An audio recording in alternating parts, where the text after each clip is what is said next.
So hello guys, this is my second YouTube video and ये है हमारी ultra violet recon F77।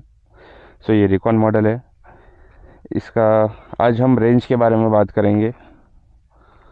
Glide, combat और ballistic तीनों मैंने टेस्ट किया हुआ है एंड जो भी है एक्यूरेट ही बताऊँगा।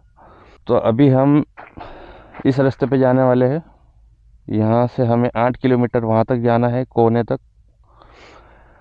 चलाते चलाते हम बात करेंगे एंड रेंज से रिलेटेड इस बाइक के बारे में मैं एक्यूरेट बोलूँगा। एंड जिसके पास अल्ट्रा वायलेट है, रिकॉन मॉडल है एंड जो लोग रिकॉन मॉडल लेने वाले हैं वो ये वीडियो पूरा देखना, उनके लिए बहुत ही ज़्यादा हेल्पफुल वीडियो रहेगी।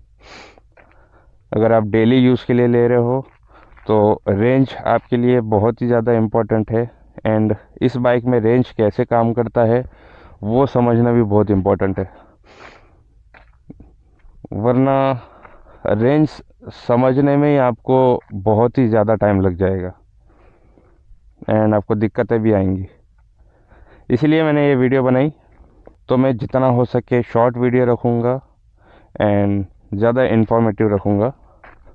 जो बाइक का ग्लाइड मोड है, जब आपकी बाइक 100% चार्ज होती है तब वहाँ पर बताता है 266 किलोमीटर्स एंड कॉम्बैट मोड पे बताता है 201 किलोमीटर्स, 200 के आसपास बताता है कॉम्बैट मोड पे एंड बैलिस्टिक में 180 के आसपास किलोमीटर्स बताता है। अगर बाइक जिस हिसाब से बता रहा है उस हिसाब से अगर हम चलाने जाए, जो कि बहुत ही स्लो होगा,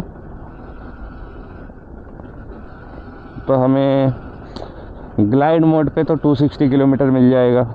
कॉम्बैट मोड पे आपको 160 किलोमीटर मिलेगा एंड बैलिस्टिक मोड पे आपको 120 किलोमीटर मिलेगा। जब बाइक 30% पे आ जाएगी तब आपका बैलिस्टिक मोड काम नहीं करेगा एंड जब आपकी बाइक 20% पे आ जाएगी तो आपका कॉम्बैट मोड काम नहीं करेगा। सो एक्चुअल रेंज के बारे में शुरू करते हैं। मैं अगर इधर कैलकुलेशन करके बताऊंगा तो आप बहुत ही ज़्यादा कंफ्यूज हो जाओगे, आपको बिल्कुल समझ में नहीं आने वाला। सो मैं शॉर्ट में बता देता हूँ कि मैं डेली 80 किलोमीटर चलाता हूँ एंड ये चीज़ मैंने टेस्ट करके देखी। ग्लाइड मोड पे मैंने 40 से 65 किलोमीटर के बीच में स्पीड रखी। मैं ना 65 के ऊपर जा रहा था और मोस्टली मेरी एवरेज स्पीड 40 to 45 रहती थी। तो 80 किलोमीटर चलाने के बाद 35% बैटरी कंज्यूम होती थी, 80 to 85 किलोमीटर्स। तो ग्लाइड मोड पे अगर आप 80 किलोमीटर चलाओगे तो मैं आपको टाइप करके भी बता दूंगा कि एवरेज स्पीड उतनी रखनी पड़ेगी, तब आपका 35% कंज्यूम हो जाएगा। तो आप जब 160 किलोमीटर चलाओगे तो आपका 70% बैटरी चला जाएगा। एंड अब रही कॉम्बैट की बात, जो सेकेंड मोड है। कॉम्बैट में मैं मैक्स स्पीड 80 रखता हूँ, 60 से लेके मैं 80 के बीच में ही चलाता हूँ। एवरेज स्पीड मेरी 55 होती है, 50 to 55 एवरेज स्पीड होती है कॉम्बैट मोड पे एंड टॉप स्पीड 80 के ऊपर नहीं होती। तब हमारी बैटरी कंज्यूम होती है 45% जाने के टाइम पे।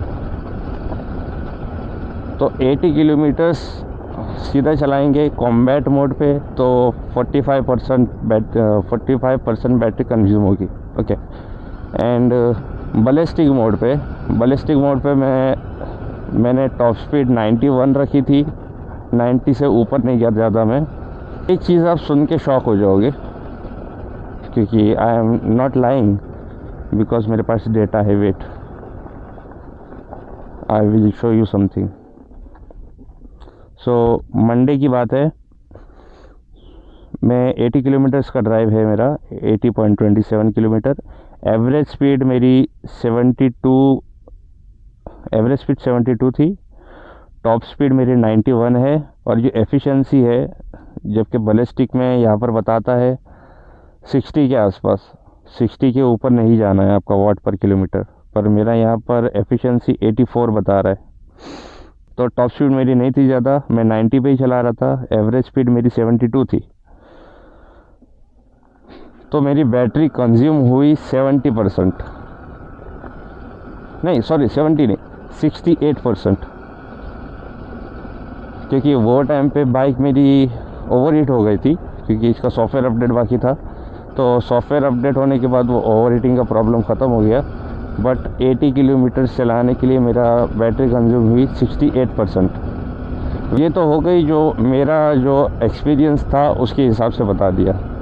एंड अगर हम बाइक की बात करें, समझो अभी आप देख रहे हो जब से हम इतना स्लो चल रहे हो, ओके, तो यहाँ पर एफिशिएंसी कितनी है वाट पर किलोमीटर, यहाँ पर 38 बता रहा है। तो अगर आपको बाइक जितना रेंज बता रही है ग्लाइड मोड पे 260 किलोमीटर्स, अगर उतना ही आपको चाहिए तो आपको ये स्पीड रखनी पड़ेगी। अभी तो ये तो ऑफ रोड है, इसलिए मैं इतनी स्लो चला रहा हूँ, 30-35। तो यहाँ पर रेंज इतनी जल्दी ड्रॉप नहीं होगी, रेंज यहाँ पर बराबर बताएगी। और सिटी में, अगर सिटी में ट्रैफिक में आप ऐसे चला रहे हो, इतनी स्लो चला रहे हो, तो आपको रेंज जितना बता रही है उतना मिलेगा। बट अगर आप कांस्टेंट स्पीड रखोगे 40, 50, 60, 70, 80, जो भी पर्टिकुलर स्पीड है, तब आपकी रेंज ड्रॉप हो जाएगी। क्योंकि यहाँ पर हम बीच में स्लो हो रहे, फिर स्पीड पकड़ रहे, फिर वापस स्लो हो रहे। तो वैसे में जो यहाँ पर वाट पर किलोमीटर की एफिशिएंसी होती है वो एवरेज में कम हो जाती है, जितना वो लोग बताते हैं उससे कम होती है। जिसकी वजह से अभी हमने 2 किलोमीटर चलाया, बट यहाँ पर 1 किलोमीटर भी ड्रॉप नहीं हुआ। अगर आपको रेंज से रिलेटेड कोई भी डाउट है, कोई भी क्वेश्चन है, तो कमेंट करके बता दो। फॉर एग्ज़ाम्पल आपको 100 किलोमीटर चलाना है या 200 किलोमीटर चलाना है, तो आपको कौन सी स्पीड कांस्टेंट रखनी है, तो कितनी बैटरी कंज्यूम होगी, वो मैं आपको कमेंट करके बता दूंगा। सो रेंज से रिलेटेड कोई भी सवाल हो, बिल्कुल टेंशन मत लेना, सबके आंसर्स मैं कमेंट में ही क्लियर करने की कोशिश करूँगा। अगर इस बाइक से रिलेटेड और भी कुछ डाउट्स हो तो बता देना, तो हो सके तो मैं कमेंट में क्लियर करने की कोशिश करूँगा। कमेंट में क्लियर नहीं हुआ तो मैं इसके लिए दूसरा वीडियो बना दूँगा। सो मिलते हैं हम नेक्स्ट वीडियो में।